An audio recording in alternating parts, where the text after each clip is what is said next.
अब आज का मैच देखा आपने? आप लोगों ने देखा आज का मैच? तकरीबन मैं तकरीबन हो गया था। You win or you lose, there is nothing in between. Draw थोड़ी हुआ है। बात यह है कि अगर वो कैच हो जाता, बस यही है ना, असल में दोनों भाई भाई मुल्क है ना, पाकिस्तान और बांग्लादेश।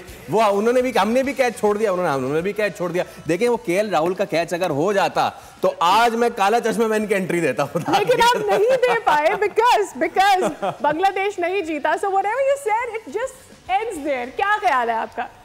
देखिए बिल्कुल फैसल ने एक मतलब वो बात तो सही बोली कि अगर के राहुल का कैच पकड़ा जाता उसके साथ जो 2 रन आउट थे केएल का वो भी होते। लेकिन अगर मैं उनकी बैटिंग लाइनअप को देखूं, मैं ये जरूर सोच सकता हूं कि शायद 49 ओवर में कहीं जाके रन बन जाते, 48 ओवर में बन जाते के राहुल के अगर आउट होने के बाद भी, क्योंकि उनके पास बैटिंग बहुत बड़ी है। हार्दिक पांड्या थे नीचे से, फिर उसके बाद जो है वो जडेजा भी हैं।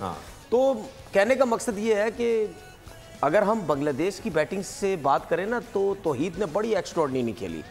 वो प्लेयर ऐसा है, बहुत इतना बड़ा प्लेयर भी नहीं है, लेकिन इतनी टॉप की बॉलिंग लाइनअप के खिलाफ 35 पे 5 आउट होने के बाद जो उसने बैटिंग की वो बड़ी जबरदस्त बैटिंग थी। सब्सक्राइब करें और बेल दबाएं ताकि कोई खबर रह न जाए।